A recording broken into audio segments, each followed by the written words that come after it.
Hear from George. George is in Pittsburgh, Pennsylvania for Benjamin Applebaum. Good morning, George. And we're going to break away from this event and take you live to Culpeper, Virginia for a debate.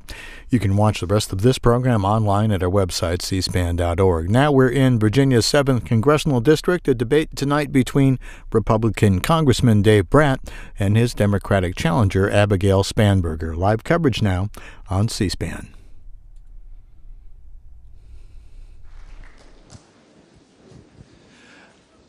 And tonight's moderator for the evening is a longtime Virginia resident, graduating from Culpeper County High School and from George Mason University, majoring in communications with a specialization in mass media. He was hired by Culpeper Media Network in 2004, which eventually led to him being promoted to station manager. Currently, when he is not at the station working, he is raising his growing family and also supporting the ever-growing Culpeper community. Ladies and gentlemen, if you can please help me welcome your moderator for the evening, Jonathan Krawchuk.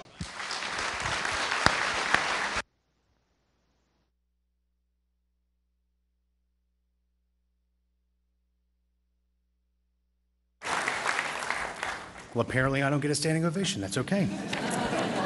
I see how it is. All right, let me just check the time real quick. All right, ladies and gentlemen, we're going to go ahead and get started here in just a moment. First off, I want to remind you of how the debate format is going to go. Each candidate will be given an opening statement of 3 minutes. And judging from our coin toss, Ms. Spanberger was the winner, and she has decided to go last with her closing statement, which means that Congressman Dave Brat, you will be answering our first question. Each candidate gets 2 minutes to respond to the question, and if you so choose, you can ask for a 1-minute rebuttal with one of the red cards provided to you this evening. Keep in mind that you only have 3 of these cards, and they will be used for the duration of the evening. Again, a 3-minute closing statement, and as mentioned earlier, there is a disruption penalty for this evening. We want to make sure that each candidate has their allotted time to respond. If there is any disruption, including applause from the audience, the timer will stop and you will be given additional time. I will be keeping time, and we'll make sure that we have a wonderful debate. And again, I want to thank you all for coming. Thank you.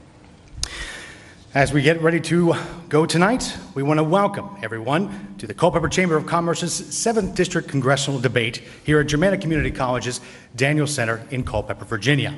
We want to welcome viewers to tonight's debate, which is being simulcast on Richmond's WTVR CBS 6, C-SPAN, and Culpeper Media Network, as well as online at culpepermedia.org and WTVR.com. Again, my name is Jonathan Krawchuk, Station Manager at Culpeper Media Network and moderator for this evening. Let's get started by meeting our candidates. Ms. Abigail Spanberger. Abigail began her career in public service as a federal law enforcement officer working narcotics and money laundering cases with the U.S. Postal Inspection Service. Abigail then joined the CIA as an operations officer, where she traveled and lived abroad collecting intelligence, managing assets, and overseeing high-profile programs in service to the United States. In 2014, Abigail left the CIA and moved back to her hometown in Virginia to work in the private sector. Abigail and her husband Adam live in Glen Allen with their 3 children who attend Henrico County schools. And Congressman Dr. David Brat was a full professor and chairman of the Economics and Business Department at Randolph-Macon College for nearly 2 decades. Before joining Congress, Dave graduated from Princeton Seminary with a master's in divinity and received his BA in business and PhD in economics from the American University. He worked at Arthur Andersen Consulting, the State Department, the Army, and the World Bank. Dave and his wife Laura have 2 children. His daughter Sophia is a junior in public high school in Henrico County, and his son Jonathan is a 3rd-year student at University of Virginia. Ladies and gentlemen, your candidates for this evening.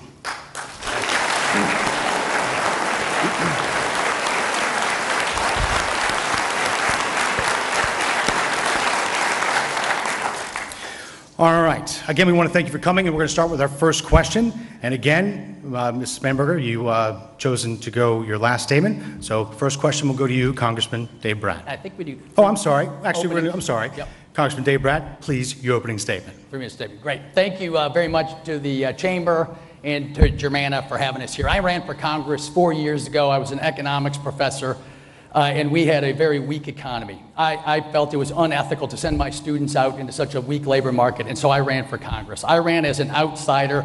I ran as a long shot candidate. And the day after my first big win, we achieved national results. I ran against my own leadership on immigration. And The day after my victory, a huge liberal amnesty bill was making its way through Congress. And that bill came crashing to an end the day of my election. So since day one, we've achieved results for the American people. And that bill would have been devastating for the average American worker, for Virginia wages, and for Virginia jobs. And so that huge win opened the door, and now millions and millions of dollars are flooding from the left and Nancy Pelosi and outside special interest groups into this district to buy this election back. And I want to let everybody know tonight, this election is huge money, and a vote for my opponent will be a vote for the Nancy Pelosi liberal agenda. There are millions and millions of reasons why she will favor that agenda. And so, as opposed to that agenda of resist and the liberal policies of Nancy Pelosi, I ran on results, and I'd like to share a few of those with you. I ran on tax cuts. The tax cuts passed, and this economy is just booming. The economy is growing at 4%. The average Virginia family has $2,500 in your pocket. That is a new refrigerator. That is a family vacation. That is a car fix. Families have many uses for $2,500. My opponent wants to take that $2,500 from Virginia families and return it back up to Washington, D.C. The tax cuts and the economy are going so fast and so good, we have money now to shore up Medicare, Social Security, and pay for pre-existing conditions. The unemployment rate for African Americans and women are at their all-time historic lows ever. Small businesses across the district are flourishing. It's no time to turn back to the failed Obama era and economy. It's time to move forward with progress and results. On immigration, I've been a leader and I have proven results. My opponent is for open borders, sanctuary cities, and has even made remarks supporting some of the gangs in public remarks. Those gangs have bring in the drugs to our country, opioids, etc. And instead of deporting these folks and putting them in jail, my opponent wants to provide a sanctuary. On health care, she's in favor of Obamacare, prices up 150% and $5,000 deductibles. And she and Nancy Pelosi want to go beyond that and double down for a $32 trillion socialized takeover, government takeover of national health care. So I please ask you to vote tonight to continue the progress we've been making, to continue the positive results, and vote for results, not resistance. Thank you, Congressman Dave Brat. I would remind the audience that we will save our applause to the end of this evening. Thank you for doing so.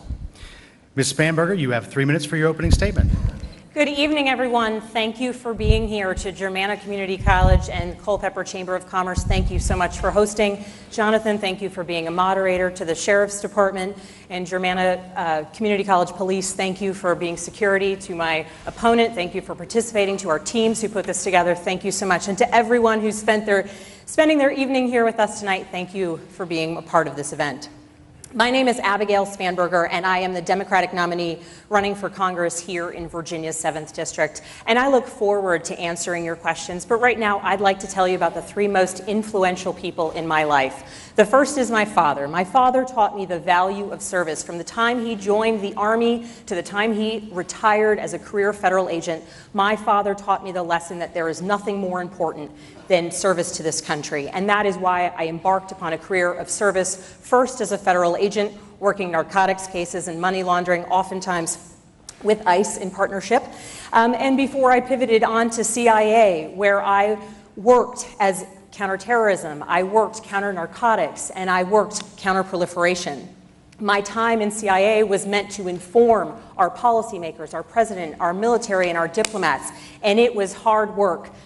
But I learned the value of hard work from my mother. You see, my mother had a difficult childhood. She spent time in foster care, and from her I learned hard work, grit, and a fierce determination that anything worth doing is hard work. And with determination and focus, anything is achievable. And that was a lesson that was necessary at CIA because so often we were facing insurmountable, incredible challenges. How is it that we could collect the information that people needed going into a negotiation? How is it that we could collect the valuable information that would drive national security policy? But none of it was too hard because right now, even as people are angry and people are afraid, and some people want you to be angry, and some people want you to be afraid. I refused to do it because I am an eternal optimist. And this is the lesson that I learned from my grandfather, because my grandfather, who was a World War II veteran, returned home, met the love of his life, had 4 children, and was a widower in his early 30s. My grandfather, who worked in a paint factory, my grandfather, who in his own retirement couldn't afford to retire, so he drove the activity bus at a retirement community, taught me every day that optimism and belief that tomorrow can be better is the lesson that we as Americans should hold dear. And that is why I'm running for Congress, because we need people in Washington who are committed to this country, who are committed to the notion of service, who believe that anything is possible through hard work, and who have an optimistic belief in who it is that we are as a people. Someone in Congress who is willing to work for this country and put country over any party, country over any person, and country over any special interest. Again, thank you, Congressman Dave Brat and Ms. Spanberger. I appreciate your opening statements. We will now go to our first question. Our first question in the state national category, and Congressman Brat, you will have the first question, is dealing with health care. Do you believe that large pharmaceutical companies should be held accountable to control or reduce the increasing cost of life-saving medicines, such as insulin, EpiPen, HIV treatment, etc.? If so, how? Yes, thank you very much for the question. Yes, we've achieved results on health care. The health care bill the Republicans put forward actually lowered the price of health care, and pharmaceuticals is coming next. And the basic principle with pharmaceuticals in order to lower costs is the same principle across the economy, and that's we need more competition, not less. So the last thing we need to do with pharmaceuticals is move toward an Obamacare model or a total government takeover of health care, as my opponent and Nancy Pelosi want to follow. If you vote for my opponent tonight, you will get the liberal Nancy Pelosi agenda across the board. You will get large companies running our economy instead of small people and small firms competing. James Madison said, for our government, we want a large number of small competitors. Adam Smith, for a free market economy to thrive, you need a large number of small firms competing against each other. That is not what we have in D.C. My opponent has floods of special interest money, millions and millions of dollars coming in. The last thing we want to do is have the government running pharmaceuticals. The best thing to produce competition and to produce patents, which make sense and will eventually lead to generics and low prices, is a lot of firms competing against each other to produce low-cost outcomes. And so the contrast between me and my opponent could not be clearer tonight. My opponent, for example, on the tax cuts, wants to return the money from the tax cuts back up to the federal government. My philosophy is to take the government and the federal dollars and bring them back down to the state at every opportunity and back down to our local officials who know how to deal with them better. And when it comes to drugs, the opioid crisis is exactly this problem. We passed a ton of great bills up at the federal level, but the problem is the money is trapped at our community service boards at the state level, and it's not making its way down to our local sheriffs in Chesterfield, Henrico, and all 10 of our counties. And those drugs are vitally needed, and we need low-cost drugs. And so the basic idea is to return power back to states and localities. Thank you, Congressman Brat. Sorry, I want to remind our audience that we do have a disruption penalty of 7 seconds for Mr. Brat. Dave, sorry. Ms. Spanberger, Abigail, if you would you like the question again? No, thank you. Okay. When I have traveled across this district, the #1 issue that people are talking about are the rising cost of prescription drug medicine and the cost of health care. Across the board is the #1 thing that people are talking about. And how it is that we can actually address the prescription drug price issue is we need more competition in the marketplace. Currently, it is possible for pharmaceutical companies to do what's called patent thicketing, where they elongate the patents and they depress competition. Medicare, for example, needs to be able to negotiate its prescription drug prices. The Veterans Administration is able to do so, and some drugs are up to 80% cheaper on the Veterans Administration side than they are on the Medicare side. In terms of what we need to do overall with healthcare, and I think we'll probably be talking about this quite a lot, we need to strengthen our current healthcare system, and we need a public option. You will hear my opponent speak very frequently of some expensive program that I do in fact not support.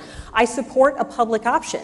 But while we're talking about the costs and special interest money, I would note that in our tax bill, the 2017 tax bill that added to the deficit to the tune of $1.9 trillion, pharmaceutical companies, the top 5 pharmaceutical companies, got $42 billion in tax cuts. And so when we are looking at the reason we cannot lower the price of prescription drugs, and Medicare cannot negotiate its prescription drug prices, it is because the pharmaceutical lobby is so great. It is so great that when we have a congressman like Congressman Brat, who said he would not add to the deficit, who votes against spending bills because they would add to the deficit, is willing to add $1.9 trillion to the deficit in order to give tax cuts to the tune of $42 billion to pharmaceutical companies.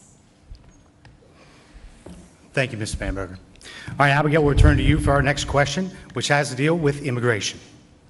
What impact, if any, has the current administration's immigration policy had on Virginia's workforce?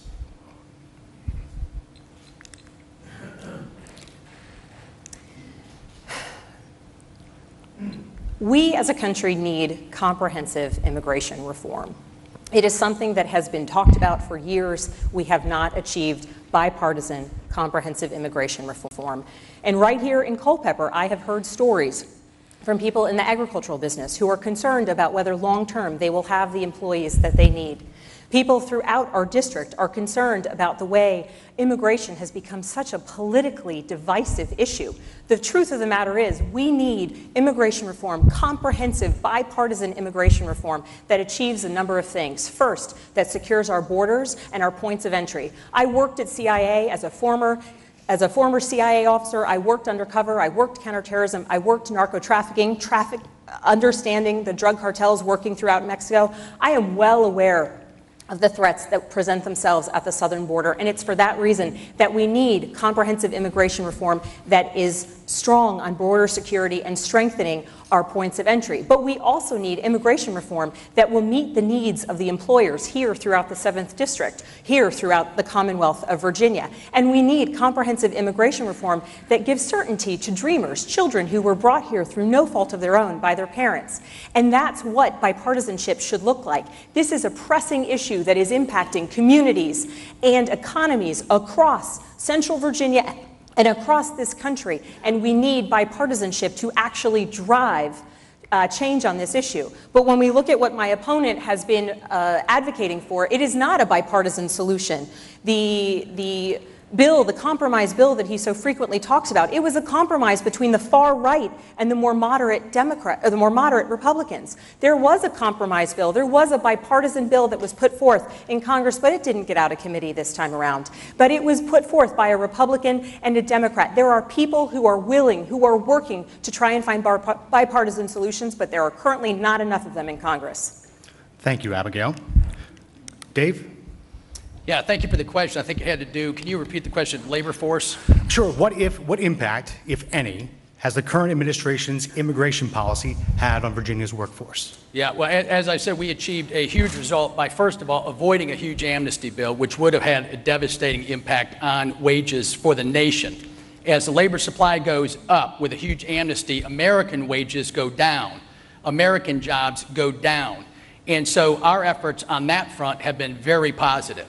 And so my opponent just brought up comprehensive immigration reform. We had the Goodlatte bill this year, and she says that's not bipartisan. Obama was for that. The Clintons were for E-Verify and the major components in that bill. Everyone until the last couple of years, the left has gone off the rails. And so every major Democrat, including Barbara Jordan, the great civil rights leader, was in favor of all the components in that Goodlatte bill. It is bipartisan. We compromised. We took care of 700,000 DACA kids, gave them a legal status. That's a compromise. No Democrat would vote for it. Then President Trump upped it and did 1.8 million DACA kids. The Democrats said no to that compromise. Then I did a bill that united parents and kids at the border with Senator Ted Cruz. And Chuck Schumer and the Democrats said no to that bill. So if you look at the facts of the matter and the actual legislation that came up and the votes it's very clear that my opponent falls to the very far left on this issue of immigration. She has been on the record in favor of sanctuary cities. She said the states and localities can deal with these issues. We don't need to cooperate with the federal government. That's what sanctuary cities are. You don't cooperate with the law of the land. We have plenty of great laws on the books if we would only follow the law. And so it's just a matter of simple law enforcement. And of course we need our federal ICE agents working with us at the state and local. Her objection there is very radical if you think about it. She's saying don't follow the law of the land. We should not cooperate with federal law enforcement. And that's stunning. The ICE agents are the ones who are protecting us from the 300 million lethal doses of fentanyl that came across the border last year, the heroin, the opioids, the human trafficking. These are real, and talk to the sheriffs up here in Culpeper, talk to the sheriffs in Henrico and down in Chesterfield. If you don't think it's a serious problem, we have 150 beds in Henrico alone for this. And so oh, sorry, thank you very much. Thank you. All right, Abigail has chosen to use one of her red cards. You have 1 minute to rebut. Thank you so much. Congressman Brat, I appreciate you explaining to me the role of federal law enforcement agents because indeed I used to be one. I used to work jointly with ICE. I worked joint drug cases, in fact, in the DC area with the High Intensity Drug Trafficking Area Task Force, also known as HIDTA. I am well aware of the role of federal agents. I do not support safe havens for criminals or gangs. I do not support anything that would make our communities weak or hurt our communities. In fact, I used to work every single day to keep the community I lived in safe, to keep our communities free of drugs on the street. So for you to allege anything else is frankly comical. But in fact, I would like to state for the record that I support law enforcement in all its form because I used to be among them and I am the daughter of a career law enforcement officer. Thank you, Abigail. I appreciate that. Again, a reminder, you have 3 rebuts throughout the evening. We'll move to our next question. This one is for you, Dave. Right. We turn to trade and foreign policy. With the recent signing of the new United States, Mexico, and Canada agreement, the USMCA, that would replace NAFTA, what effect will this have on Virginia's manufacturers and agribusiness? Yep, thanks for the question. I've always been a free trader. I did my PhD in economics on free trade, and so the goal of the White House when it comes to these new trade agreements is to move toward zero tariffs. Unfortunately, the rest of the world does not agree with that thesis, especially China. And so when it comes to the NAFTA agreement, we just did basically bilateral agreements with Canada and Mexico, and we firmed up both trade agreements with Canada and with Mexico. We made improvements in that trade deal. Europe has also came to the table, and we've made improvements with Europe in 1 year under this administration. China is the big threat. It's rising to a $20 trillion economy. And so in the short run, we are working on trade agreements with them because they have been stealing our intellectual property and cheating on every trade agreement we've had.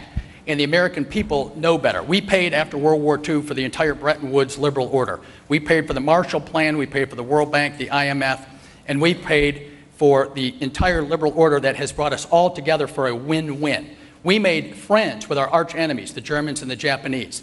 And now we all are friends and play win-win together on trade and economic growth. And it's been great for our country. And so that is the result that we've achieved with this executive and our Congress this year. The economy is now booming. We still have work to go with China.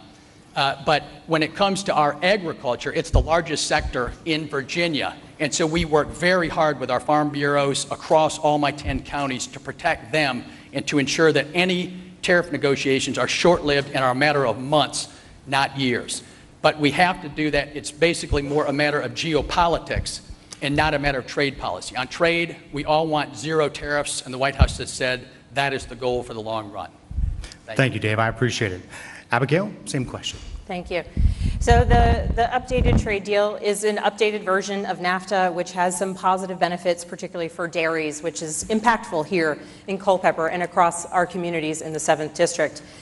The notion that we would move toward zero tariffs by starting a trade war is not something that I understand.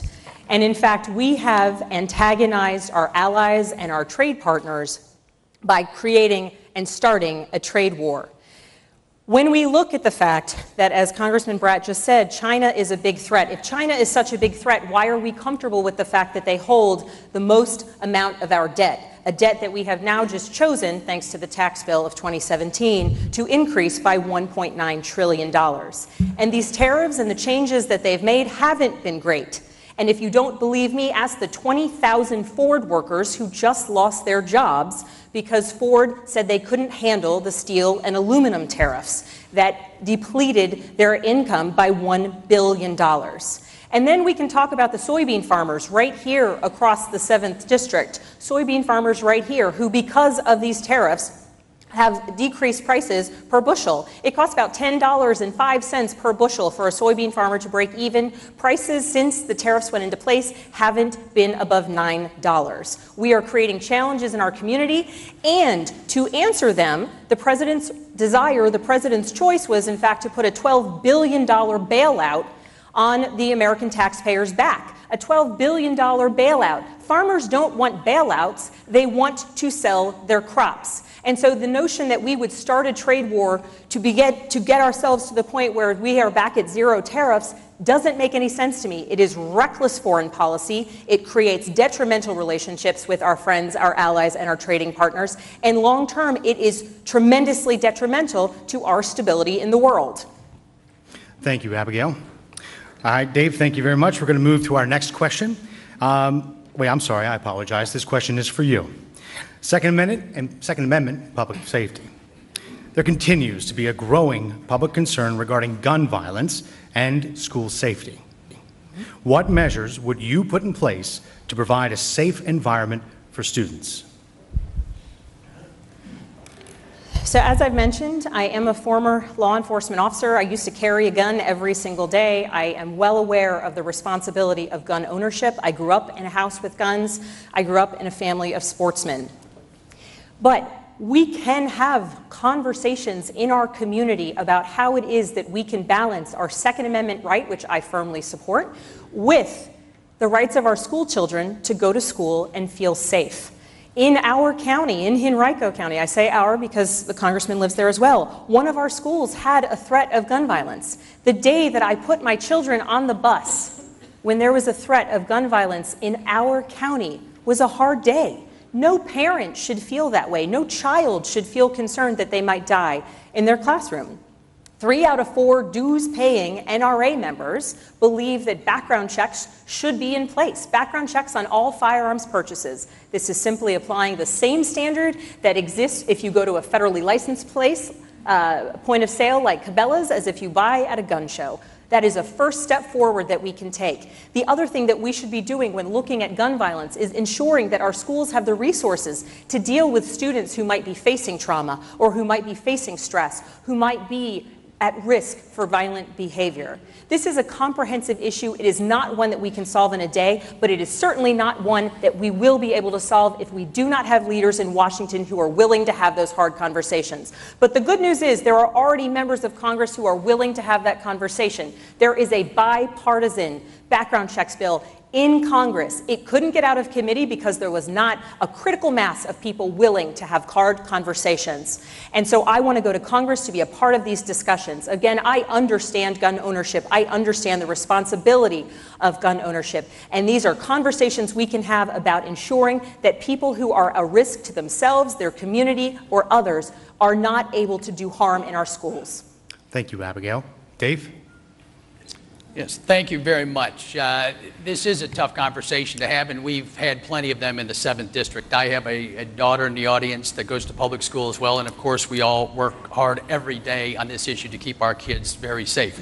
So I convened a major group of all the folks across all 10 counties, school resource officers, school counselors, mental health experts, sheriffs, police, first responders, everyone who was in a room with school counselors so that we had all voices in. And they came up with 3 solutions that I'll share with you tonight. First, and this was after the Parkland, Florida incident. And a lot of this is in response to the failure in Parkland. And we don't want to repeat that in our counties here. And so the first was to harden the schools with school resource officers. The second was to enhance significantly mental health. Everyone was in agreement that that was probably the major piece we need to work on, and that's connected to the third piece, which is to connect the dots between the federal government, the state government, the FBI, the localities and law enforcement, and then the schools themselves. And that was a total tragedy in the Parkland, Florida case. They connected no dots. The FBI did not talk to the states. The states didn't talk to the localities. The local police force visited that young boy's home 20 times, and no dots were connected. The school resource officer was not in the school.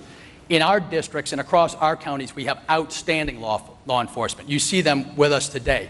The FBI is in constant communication with our state leaders, and I'm very proud of the work our law enforcement does on these issues. And so those are the primary solutions that I receive by listening to my constituents. Those are the experts in our community, and that's what they came up with. When it comes to guns, if you want to follow the Nancy Pelosi liberal agenda, and if you look at blue states, can I finish the question? I have a few more seconds. If you want to look at the liberal Nancy Pelosi agenda, and my opponent would be a vote for that entire agenda, all you have to do is look at the blue states and blue counties. They say, let's just work on this issue and this issue and this issue and have conversations about it. But up in those blue states, they want to take away your guns, and they have taken away guns, and crime has not gone down at all in San Francisco or Chicago or New York. Congressman, thank you. Again, there was a penalty of 9 seconds on that answer. Thank you. Thank you. All right, next question. It goes to you as well, sir. Dealing with education and workforce readiness. According to the Federal Reserve, national student debt reached $1.5 trillion in the first quarter of 2018. Because of this and the challenge recent college graduates are facing in finding full-time employment or employment of adequate pay, high school students are hesitant or skeptical in enrolling in traditional 2- or 4-year colleges. What plans do you have to either provide assurance to future collegiates or expand higher education funding to college alternatives, such as CTE and trade schools? Right, thank you very much for the question. As you know, I was a professor for 20 years at Randolph-Macon College, and I work with students every day on career planning and got to work with community colleges with Senator Stosh and on CTE for years. Our districts are blessed with great career and technical programs already and excellent programs in the trades, but we have huge moves we can still make, and Germanna is part of that solution. And so last year, our results, we improved the K-12 education bill by taking away federal mandates. And so now our states and localities are not under all of the federal burdens for high-stakes testing constantly, and they have the latitude to add these courses and internships and on-the-job training and career and technical education. And that's step one. And then step two, this year I'm on the Education Committee, and we also provided results in higher ed by doing a CTE bill that enhances and broadens all sorts of opportunities for kids to follow new and improved paths. A 4-year college is not for everyone, and we have to break that stigma for our kids. There is nothing wrong, and there are great opportunities right now. Our truckers, the starting pay in my district is $65,000 for truckers. We have welders, electricians, tradesmen. Every small business I go to meet with has a skilled worker shortage. Kids need to learn the soft skills. They need to learn this in K-12. Our Speaker of the House, Kirk Cox, wrote an excellent piece in the paper just today on this exact set of issues, and we need to cooperate with businesses to make this happen. And so we've done the right things on the education front, but the real opportunities comes with economic growth. You don't have job opportunities if the economy's not growing. And if we go backwards to the failed Pelosi policies of the Democrats, under Obama, you have no growth and no job openings in the first place. So you can do all the right things in education, but if you don't have any jobs, that's when student debt goes through the roof. They cannot pay off their debt because there's no jobs to help them pay off their debt. Thank you, sir. Thank you. Abigail? Yes, before continuing with this question, I'd like to just address a couple things related to the gun violence. One, there was an armed officer at Parkland. He did not make entry on the building. He did not attempt to stop the shooter, which I do not blame him for, but when we talk about hardening our schools, it's necessary to reflect that that in fact was the case. In terms of connecting the dots, there were multiple people who were aware that the shooter was a threat. The problem is that there was no jurisdictional availability for anyone to take action, because being a threat and being concerning in one's action is in fact not a crime. So if Congressman Brat, if you are interested in making progress on this, I hope you will support the Gun Violence Restraining Order Act that was introduced to Congress by Congressman Don Beyer that would put in place and incentivize red flag laws that would actually allow action when law enforcement is made aware of threats. Moving on to the question related to education. Students graduating from college have more debt. There is more student loan debt in this country than there is credit card debt. On my team alone, we have members of our team who have so much tremendous debt, adults with children and families and mortgages. It is hard to get out from underneath student debt.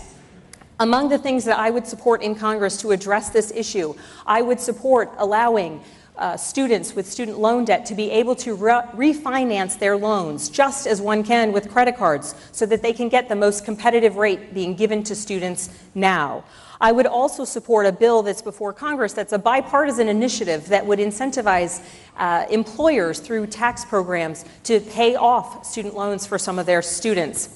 Also recognizing that college and four-year degrees is not for anyone, or for everyone, excuse me, I would support strong CTE programs and ensuring that we are recognizing the value of apprenticeship programs, be they private sector, public partnerships, or union-based, and that we are ensuring that certifications are transferable and people understand them. I appreciate what my opponent said, but the truth of the matter is when it came time to vote on additional funding for apprenticeship programs for CTE efforts, he did not vote because he didn't want to add to the deficit.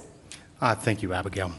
Our next set of questions has to deal with more local issues, but with, of course, national impact. We turn to health care. Abigail, this one is for you. Whether it be providers or emergency services, many rural residents still struggle to have access to quality health care. What solutions do you propose to alleviate these challenges?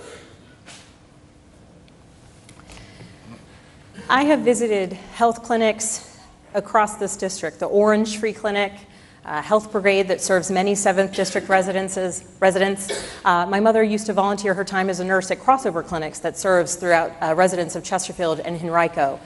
The fact that we have so many individuals in our community who rely on free clinics because healthcare is so expensive is a tremendous issue, and it goes back to the point that healthcare is the #1 issue people are talking about across our district. And what we really need is more competition. We need people with greater access to healthcare, greater access to affordable healthcare, and that comes when we give people more options. And so that is why I support strengthening our current healthcare system, making sure that people with pre-existing conditions are protected, making sure that there are no lifetime caps, making sure that people can stay on their parents' insurance until they're 26, but also adding competition through a public option.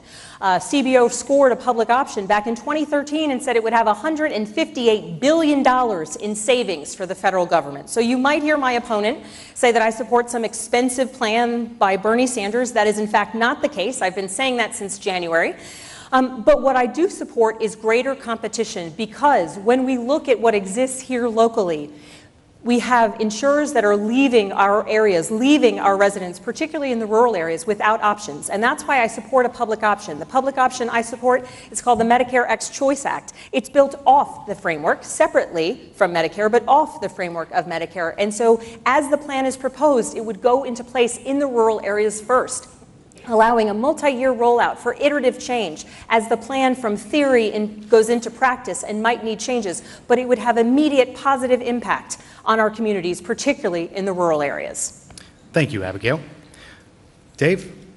Yes, thank you very much. As I noted in the opening, I fought very hard against my own leadership team on our health care bill for months to get the price to come down significantly in our health care bill while providing for pre-existing conditions.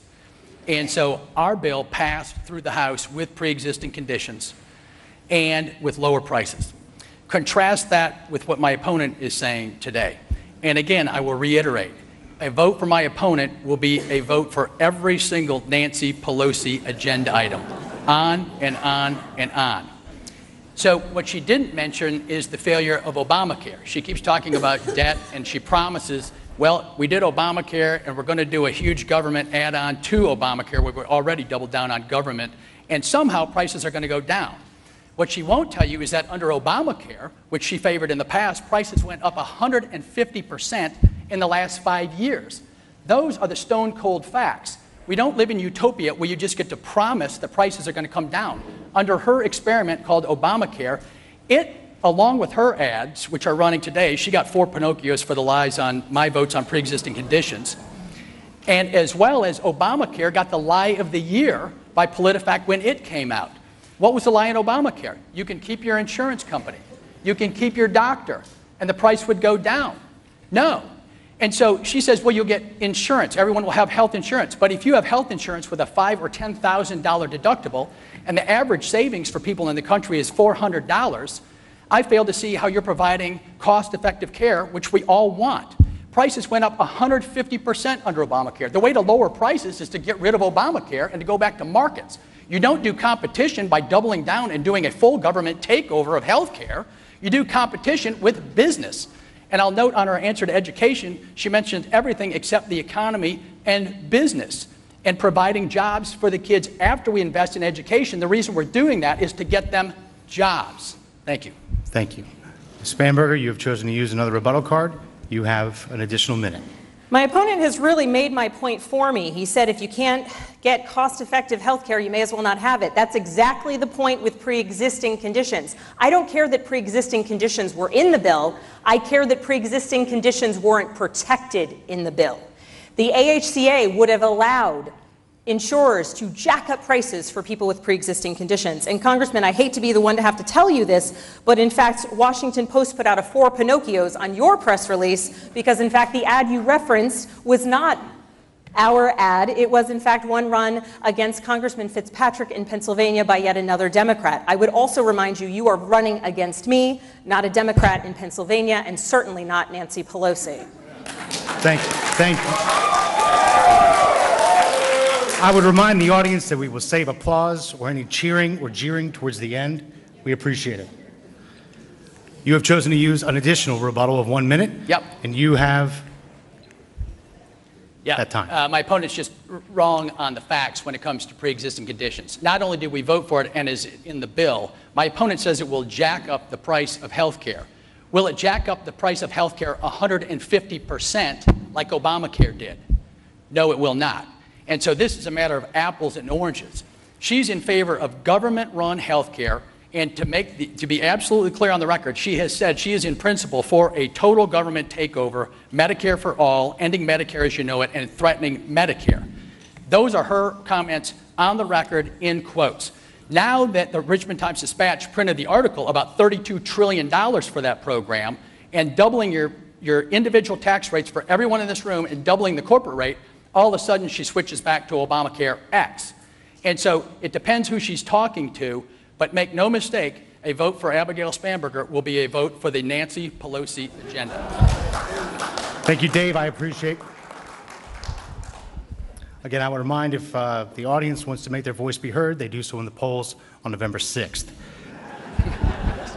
Our next question, Dave, we're going to start with you. It has to do with, again, immigration. Earlier this year, Governor Northam vetoed a proposed bill that would prohibit the establishment of sanctuary cities in Virginia. What impact do you foresee this having on our district, both economically and socially?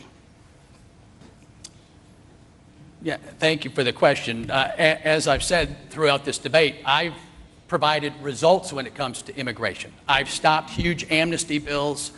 We've worked to push back on open borders, sanctuary cities that always comes from the Nancy Pelosi agenda. And that's what you see on the Democrat side. Look at San Francisco, the home of Nancy Pelosi. Do you want to turn Richmond into San Francisco? And the answer appears to be yes from our governor. And my opponent is also on the record with very clear comments, and she went off on law enforcement, and that's good, and I'm happy with her service to our country in law enforcement. But when it comes to immigration, that doesn't change her position. She said she does not want federal law enforcement working with state and locals, and I'll give it to the press today. Her remarks are out in the public view for all to see, and so that is the issue. Governor Northam, along with Nancy Pelosi, wants to provide sanctuary, and what does that mean? It's sanctuary from violent crime and illegal immigrants. That's what it's sanctuary from. Those folks should be deported, not giving sanctuary in our neighborhoods across Virginia and across the Commonwealth. And so immigration is one of the huge issues. Again, I'll repeat, my opponent said we should have bipartisan agreement on this issue. We did. The Republicans compromised and put in a bill with 700,000 DACA relief, and then President Trump added it to 1.8 million. And then I put a bill in to unite parents and kids at the border. And the Democrats said no to every rational compromise. Why they save this as a political issue, I don't know. The compromise is sitting right there in front of them. So what part of the Goodlatte bill does my opponent not like? And you will not hear an answer. There is no policy platform on immigration coming from my opponent at all, so I can't tell what her position is. Thank you, Dave. Abigail? Sure. Republicans compromising is not bipartisanship. That's Republicans who are so far askew on this issue that when they come together and compromise, it is merely just a compromise among Republicans. Related to safe havens for criminals, I do not support safe havens for criminals or gangs. And I think that what's important here is the fact that this is actually a complicated issue when we look about how it is that we give responsibility and jurisdictional issues from one agency to another agency. And so me, in recognizing that there are constitutional issues at play and there are jurisdictional issues at play, is merely me understanding the complicated nature of this issue. But the bottom line is I do not support safe havens for criminals or gangs. And in fact, in terms of what it is that I do support related to immigration reform, I supported, were I in Congress, I would have been a major supporter of the Hurd-Aguilar bill. That is a bipartisan bill, meaning a Republican and a Democrat crossed the aisle, had hard conversations about what it is that they could agree on. Of note, I would add that Congressman Hurd, a Republican from Texas, is also a former CIA case officer. And so I've heard him give multiple talks about the bill that they put forward, that they proposed. And it is founded in a strong sense of how it is that we secure our borders. Because like myself, Congressman Hurd is well aware of the threats that are coming to this country at all fronts, but particularly along the southern border. Thank you, Abigail. Our next question is for you, and we turn to education. The United States is facing a teacher shortage, with District 7 currently having a number of full-time educator positions unfilled. What do you feel is causing this shortage, and how can we not only attract new teachers, but also encourage existing teachers to stay? Across the 7th District, from Culpeper to Henrico to Chesterfield to Nottoway County, people are talking about the need for strong public schools. And I support keeping our public dollars in our public schools. I support ensuring that our public schools create a pathway towards success for our students, a pathway towards good paying jobs where students can grow up to be adults who add to our economy, who add to our community, and who add to our tax base. But when we look at the fact that we do have teacher shortages, we have to recognize that these teacher shortages are caused by the fact that indeed teacher pay hasn't gone up. Our communities are creating challenges for teachers, particularly as as housing prices go up. There has been housing prices in Henrico County have increased 28% over what incomes have increased. So when we look at the challenges that are presenting people who are increasingly having difficulty affording houses in the places where they live, that is compounding the issue of why we have teacher shortages. Since 2000, I believe the statistic is teacher salaries have gone down 1.2%, and that is when we adjust for inflation. So the real issue here is that we are making it difficult for people who want to choose a career in education to do so. And when we look at the fact that so many teachers are graduating with significant debt, it goes back to an earlier question of how it is that we can incentivize people to pursue careers in public education, and still be able to afford their house, still be able to pay back their loans. And that's something that we can do by allowing for people with student loan debt to refinance their debt, by expanding access to Pell Grants across our communities, and by ensuring that employers, including public schools, have the ability and tax incentives in place to be able to pay back some of the student loan debt that their teachers and employees may carry with them. Thank you. Dave? Yes, thank you. I'm very proud of the Republican results. I work on the Education Committee, and as I said, we have proven results this year. At the K-12 level, one of the major problems we have shared across school bureaucracies, teachers, and students is the nature of high-stakes testing. Our kids are under extreme pressure. They have to study all day and all night, every single test. We've lightened the load. We took away some of those federal mandates, and now the schools have the latitude to let teachers teach. Teachers don't like the high-stakes testing either. I worked with several curriculums in K-12 in my years working with the state senate. We had one collaboration with business partners. Business came into the schools and taught them to work at their corporation, the soft skills, the business skills. The teachers loved it. The administrators loved it. The kids loved it. The community loved it. The business partners loved it. This is what's wrong. We need creativity. The feds have done our job now. The problem is the one-size-fits-all education bureaucracy on the left, right? If you look at the big cities, it's always one-size-fits-all. The Fed knows best. Let's bring that money down to the states and localities. They know how best to fit their students in various counties that are urban or rural with various needs, with the job opportunities distinct there. And so the K-12 bill we passed has done heavy lifting, getting rid of the federal mandates. And then in the higher ed level, we've done major heavy lifting to provide other venues for teachers to teach as well, including community colleges and CTE, et cetera. So if we make teaching more rewarding in the pay aspect as well as rewarding in the teaching aspect, that is the piece that has teachers leaving. They are not being allowed to teach. They're being asked to do every other job under the sun. The teachers are the salt of the earth, and we need to make their teaching environment more fun and more productive for the kids learning and for their eventual business outcomes. Thank you, Dave. Appreciate it. Dave, you're going to continue with this next question. Has to deal with infrastructure. Accessibility to the internet is becoming more critical in everyday life. Residents in rural areas of our district have found it challenging to gain access at an affordable cost. If re-elected, is this a priority for you? If so, what will you do to help these residents gain affordable internet access? Yes, great. Thank you very much for that question. I've been working on rural broadband internet since day one in my job. The first year, I had town halls that were civil with rational discourse. I brought the head of the FCC down from D.C. to meet with all my county leaders, especially the rural counties, and we held it up here. And that meeting got the ball rolling for collaboration with the federal government, the state government, and the local government.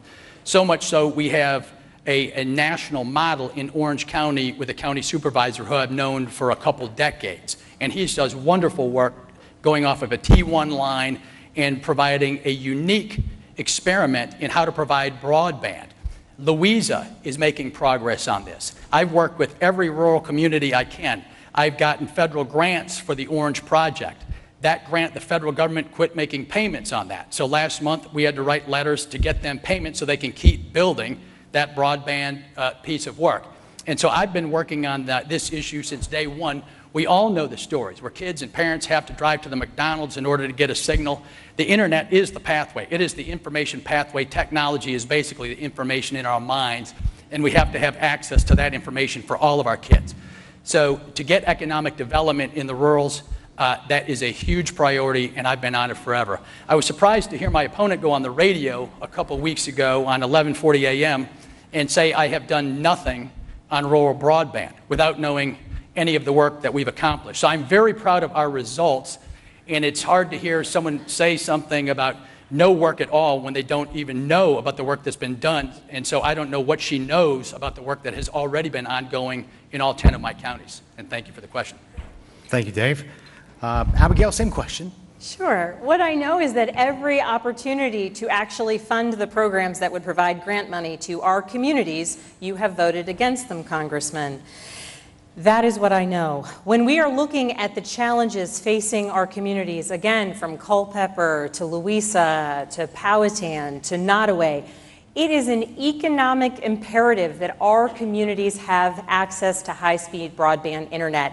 It is an educational imperative that our communities have access to high-speed broadband internet. We have kids in our community who are going to McDonald's to do their homework. In fact, I met a couple from Nottoway County that every Friday they drive their grandchildren to Chesterfield County libraries so that the kids can get on the internet. That should not be happening in Central Virginia.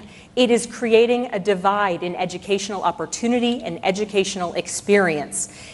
As we see telemedicine increasing across this country, it will also create a healthcare divide as communities are left behind without access to telemedicine.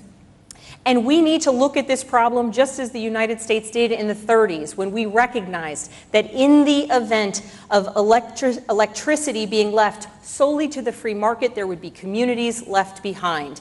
And there is an imperative that we recognize that broadband internet infrastructure is just as vital to the growth of our communities as electricity once was. I often tell the story that we moved home back to Henrico County to be close to family. Well, part of that story is that my husband is able to work from home. Had we been from parts of Amelia County, parts of Louisa County, we would not have been able to move home. We would not have been able to buy a house, put our kids in public school, invest in a community. The same way some graduating kids and some adults wanting to move back to Louisa County may not be able to do. This is an economic issue, a healthcare issue, and an educational issue, and one that I will work for in Congress. Thank you, Abigail. This next question is also for you. It has to do with workforce and the economy. According to the Bureau of Labor Statistics, as of August 2018, Virginia District 7 has an average unemployment rate of about 3% versus the national average of 3.9%. What do you attribute this to? And what workforce tax policies do you support that will assist in maintaining a low unemployment rate?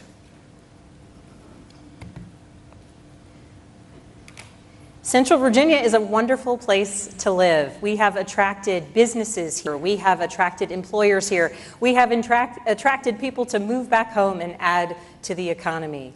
And we do see strong wages here. But when we look at the trajectory that we are on, wages, real wages, are stagnating. And this is a challenge for people, as I mentioned earlier, as we continue to grow and as we become a place that more and more people want to move and more employers want to grow their businesses. Rents and housing prices are going up, and as wages remain stagnant and in some cases decrease, that will increase the challenges facing so many families.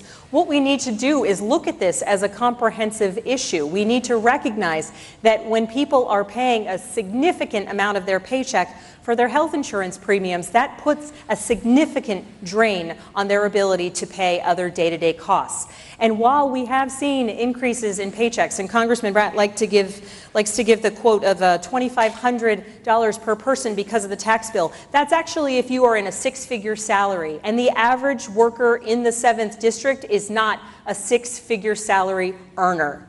And when we are looking at the benefit of those additional dollars in people's pockets, we need to recognize, be it a refrigerator or a family vacation, there are businesses in this country who had billions of dollars in tax savings, and that did not go to employees as promised. $42 billion in tax savings for the pharmaceutical companies, and that did not go to the employees. When we look at what companies are spending their tax breaks on, 98% of the tax savings that they got are going to stock buybacks. That is not putting more dollars in people's pockets. So if we want to continue to grow our economy, we need comprehensive tax reform, but it needs to start with the middle class, because having a strong middle class is how we continue to grow our economy and our communities.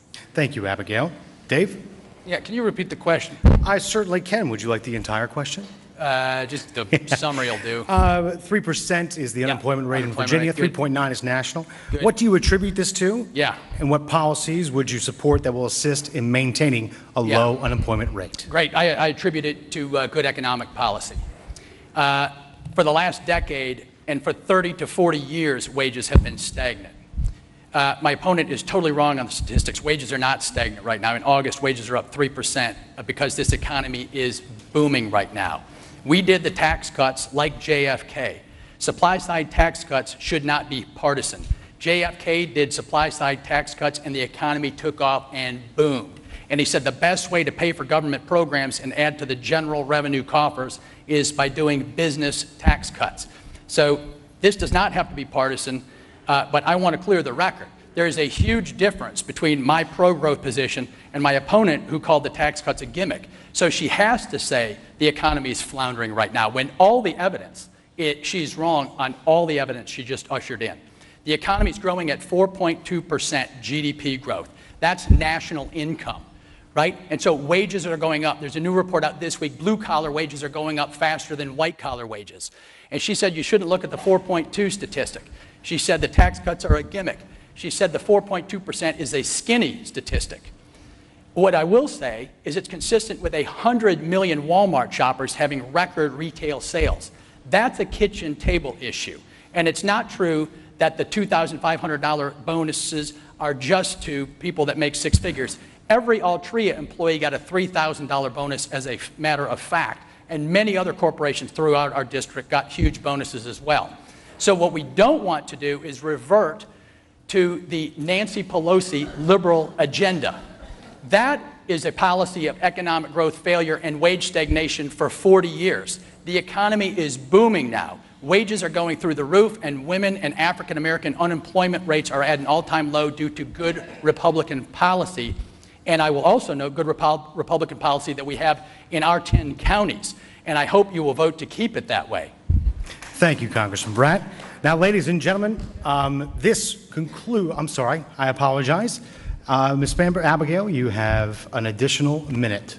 Absolutely. So GDP growth is up, and that is something that as a Virginian, as an American, I applaud. But the fact of the matter is that GDP and wages, real wages, used to grow in tandem. That is no longer the case. Wages are stagnating for middle-class Americans. The $2,500 average tax cut, that is for six-figure salary earners. Those making under six figures got about $1,300, which is excellent and helpful for so many families, and that is great.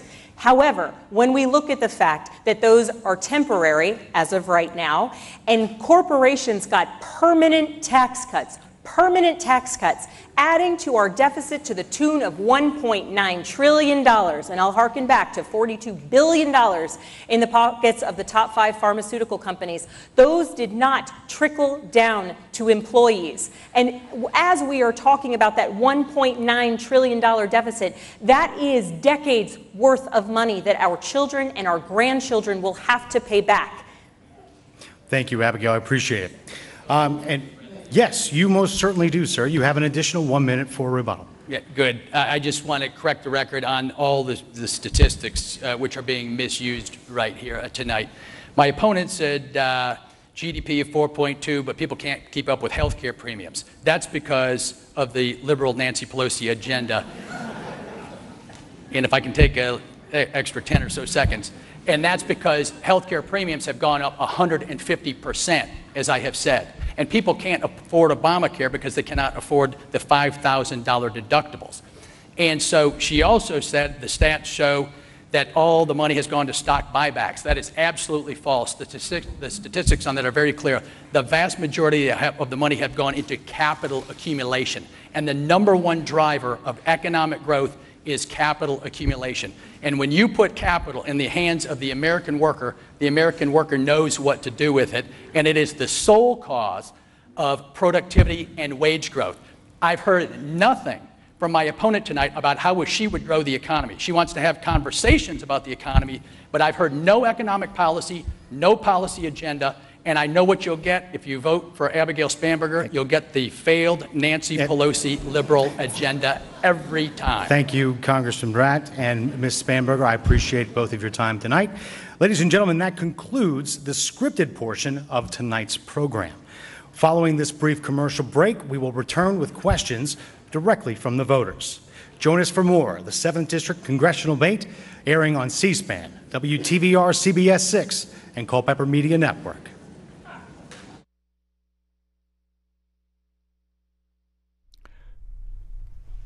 This debate is brought to you courtesy of WTVR in Richmond, Virginia. The broadcast currently in a commercial break, and while we wait for them to return, let's take a look at some of the campaign ads in this race.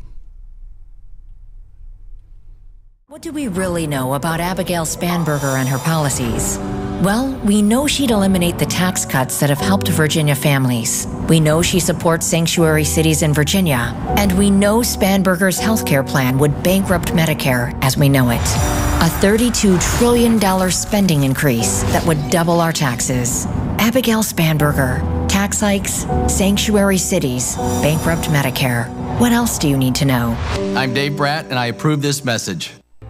I'm Abigail Spanberger. At CIA and in federal law enforcement, I took on terrorists and drug dealers.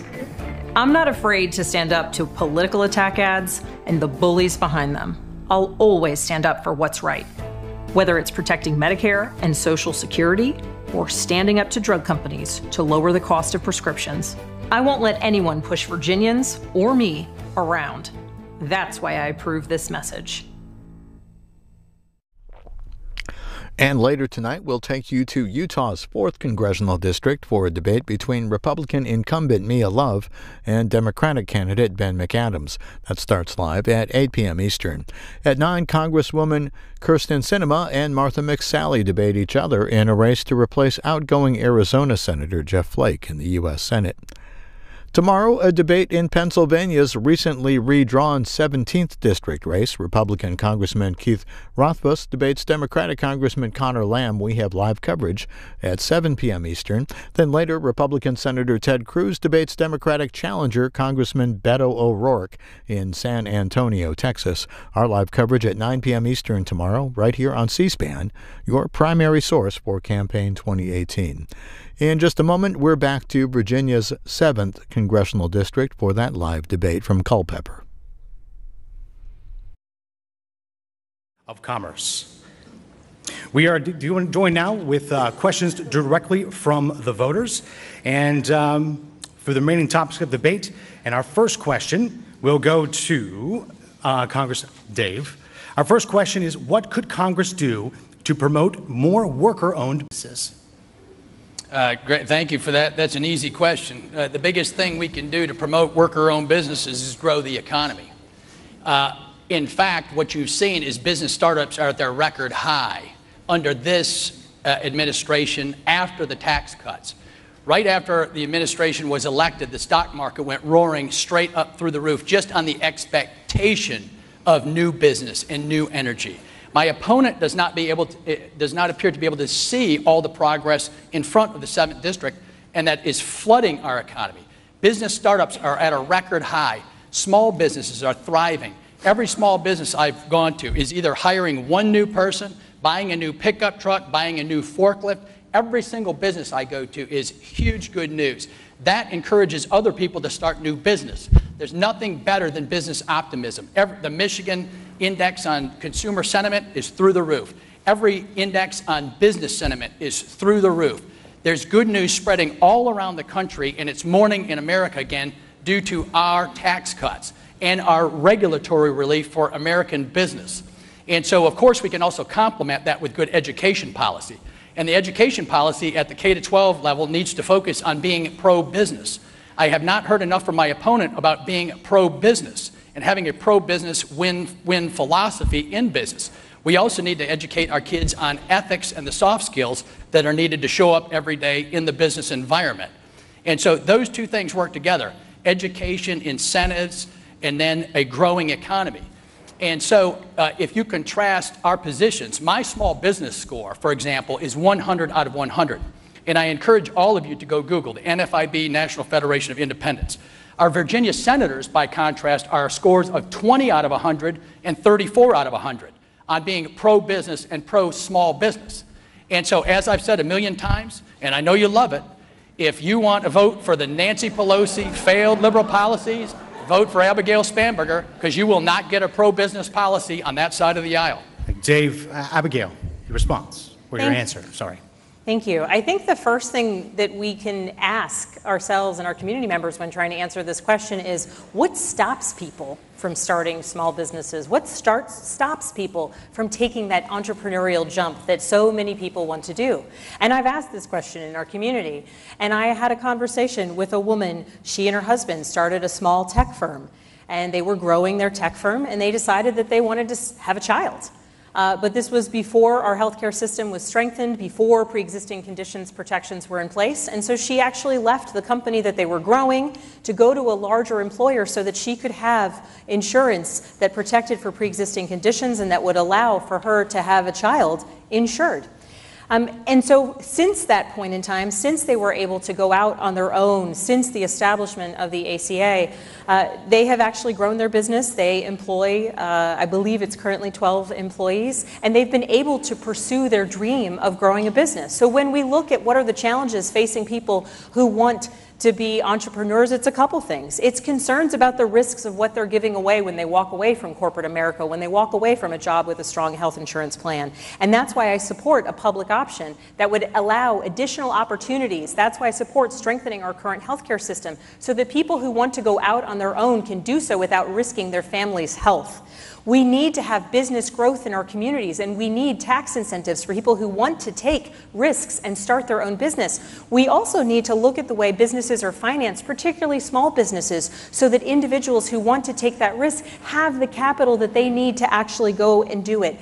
And first and foremost, we need to ensure a strong workforce, because be it people who are graduating from high school, from college, from training programs, who want to start their own small business, they need that strong educational background. And certainly if they are going to grow their business, they need a workforce that will help them, that will be strong enough to carry on and support their entrepreneurial growth.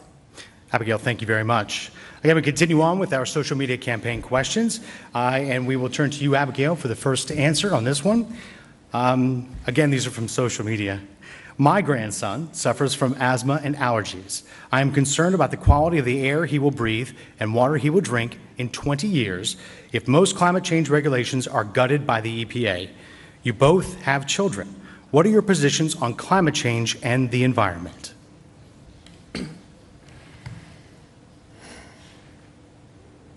Our natural resources and our ability to protect them, it is a healthcare imperative, it is an economic imperative, it is an ecological imperative. Here in the 7th District across central Virginia, people have their livelihood based on the land, based on the health of the water and the cleanliness of the water in our streams. Across central Virginia, we are a tourist state that is built on how clear our views are of the sky at night and how clean our rivers are.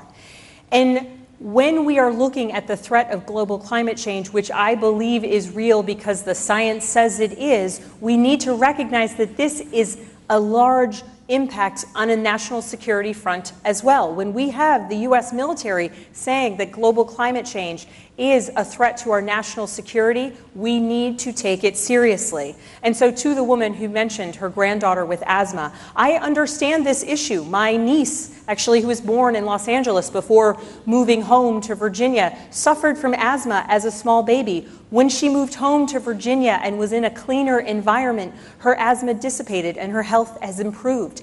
It's incredibly important that we recognize the value of the EPA, that we recognize that when we put in place standards for cleanliness of our air and our water, we are doing so to ensure the stability of our economy, to ensure the stability of the healthcare needs of our citizens, and frankly, to ensure the stability of our place in the world stage as far as national security issues are concerned. Thank you very much, Abigail. Dave? Yeah, thank you for the question. I just want to go back to the past question because it's kind of an answer to this question too. You'll note that my opponent's response on what is good for business, she never said anything that's good for business. She said you need more government at every turn to be pro-business. And so that's a huge contrast between the two positions. It's a fundamental difference in philosophy. Same thing here. My son suffers from allergies as well. And I don't know anyone who doesn't want a clean environment. We all want clean air, water. We all care about climate change. And in fact, it's the free market, high growth economies that have the cleanest environments in the world by far. It turns out fast growing economies, people want clean energy, and we have the efficiencies and the way to get clean energy better than the rest of the world. And so everybody wants clean air, clean water, and so that's what we do. I voted for the Bay cleanup. I voted for everything. The difference comes, and I agree with climate change. Climate change does occur. Man plays a role in it. I did a PhD in economics. I'll follow the data. But where I disagree is with the liberal agenda of Nancy Pelosi and the United Nations and the Paris Climate Accord, etc. And what is that liberal solution every time? China is being asked to maybe stop polluting sometime in the future, and the USA, of course, is asked to pay the entire bill for the world right now. That is what Nancy Pelosi and Obama want. Obama said, just wait till we do all of our green, full green energy. Energy rates will skyrocket, to use his word. And he was okay with that. If energy rates skyrocket, you'll all pay hundreds of dollars more per year in energy costs. And energy is an input into the production of every single product we make in this country. And so I don't think the left gets it. They do not understand business and growth. And that is what will get you the clean economy and the clean environment in the end. That's what gets you the clean air and the clean water. That's what gets you great community college. That's what gets you social justice. That's what gets you more democracy. There's a correlation between GDP growth and all of the social goods we want. And that's not what I'm not hearing from the other side. How do you pay for everything? You have not heard budget numbers from the other side on any of these answers tonight. Thank you. Thank you, Dave. I appreciate it. Ladies and gentlemen, we are approaching the end of our time allotted for this evening. Want to make sure that we get all closing statements in. Again, judging from the coin toss, Abigail, you will be speaking. Your closing statement will be last. So we want to make sure we give time to both candidates. Congressman Brat, if you would, your closing statement. You have 3 minutes. Great. Thank you very much. I'll just kind of conclude with what I was just talking about. You've seen quite a contrast between two philosophies and two ways of governing here tonight. One is not pro-business, the other is. We passed huge tax cuts, the economy's roaring, it's good news for every American. Every business is thriving, unemployment rates are at their all-time lows, people are optimistic again, it's morning in America. On immigration, we have provided results. On the left, you have the failed policies of Pelosi and Obama, sanctuary cities, failed policies across the board. On health care, we've debated the issue over and over and over. Every position from the opposition tonight wants more federal government in your life. And the election is really fairly simple. Do you want more federal government or do you want less? And that does not mean you're anti-government. It means you want those programs put down to the state and local level where we can perform better. So I've shown you tonight result after result after result. On the economy, on immigration, if you want low-price health care, go with proven results. Do not go with the left. If you vote for Abigail Spanberger, the result will be Nancy Pelosi liberal policies across the board on every single issue. And you've heard it tonight. She says no, but then in her responses, she says yes. In the primary, she said yes.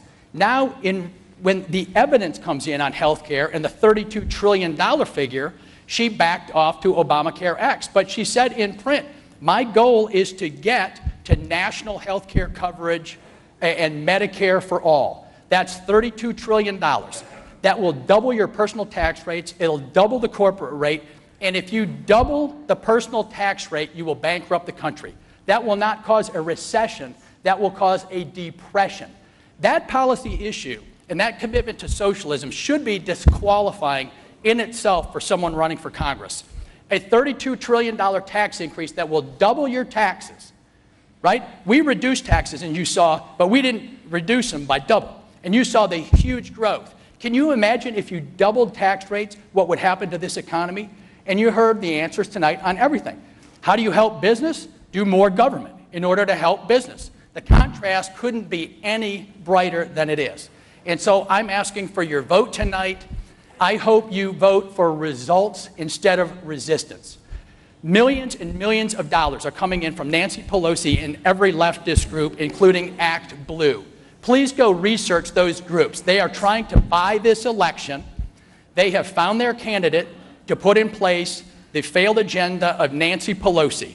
The contrast could not be any clearer. I've ran on the principles that made this country great. I have produced results, and God bless you, and God bless the United States of America, and thank you for having this debate here tonight. Thank you very much. Thank you, Dave. I appreciate it. Abigail, you have 3 minutes.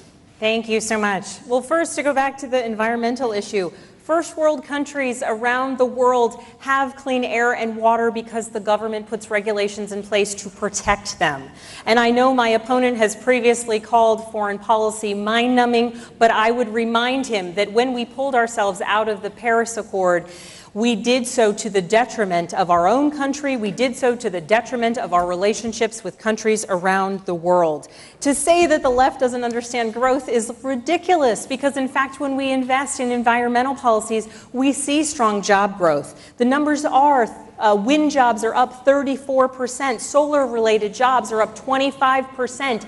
Investing in strong environmental policy can breed new industries growing and new jobs for people across this district. My question for you, in counter to Congressman Brat's question, is do you want the federal government routinely putting debt on the backs of your children and grandchildren, as they did with the tax bill in 2017 that added $1.9 trillion to the deficit, a debt that is continuing to grow, the $1.9 trillion to the deficit? When we look at who holds our debt, the largest holder of U.S. debt is China. As a former CIA officer, I have to ring the alarms that that is detrimental to our national security.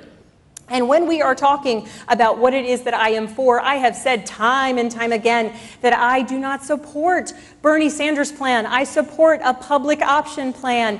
In fact, my dear primary opponent is sitting in the office, and this was the one thing we disagreed on. And so I question again whether Congressman Brat knows which Democrat, in fact, he's running against. Because I am not the Democrat who supported single payer in the primary. I am not Nancy Pelosi, and I am not President Barack Obama. I am a woman who grew up in Henrico County, who grew up in this community, who was taught service, hard work, and a commitment to the belief that the American people can be anything, and we will lead the way in this world. And that's who I am. I returned home 4 years ago because I wanted to get my kids closer to my parents, closer to my in-laws, closer to my family. And I am committed to this community. I am committed to making it stronger. And I am committed to policies that make sense and that are fiscally responsible, because to me it is absolutely hypocritical that we would have someone stand on stage, talk about fiscal responsibility after adding $1.9 trillion to the deficit, after voting against hurricane relief, after voting against the omnibus bill, after voting against budget after budget because he didn't want to add to the deficit. However, when it came time to give $42 billion in tax rates to pharmaceutical companies, there he was. I want to serve this community. It's the community that made me who I am, and I ask for your vote on November the 6th. Abigail Spanberger is my name.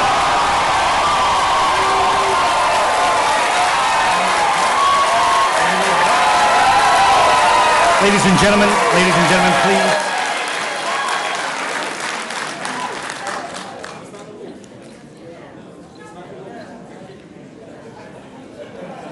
Get the number rebut? What's that? All right, we have the 3 rebuttals were through the duration of the evening, and he has 1 minute to rebut.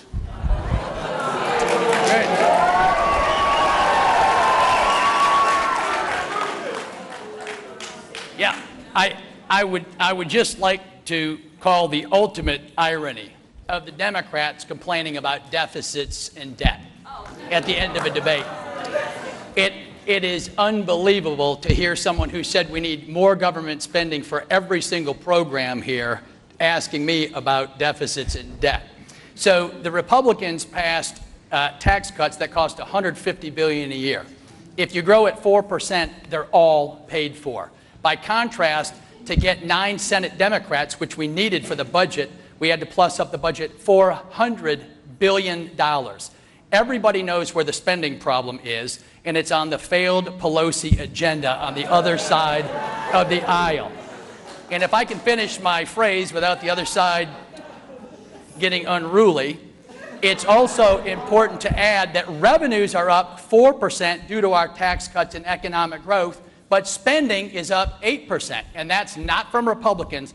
That's from the runaway spenders on the other side of the aisle. Thank you, Congressman Dave Brat.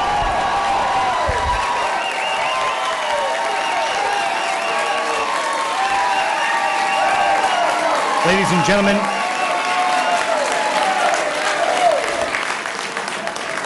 Ladies and gentlemen, this concludes our program for this evening. I want to thank the Culpeper Chamber of Commerce for hosting tonight's debate, the entire staff at Richmond's WTVR CBS 6 for production, INL's DJing for sound and set design, and of course we want to thank all the law enforcement from the state, the county, and campus security for this evening.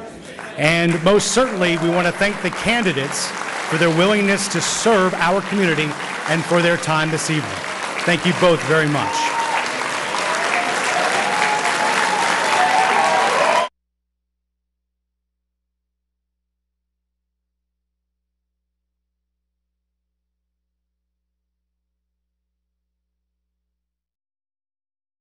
With Election Day less than a month away and the control of Congress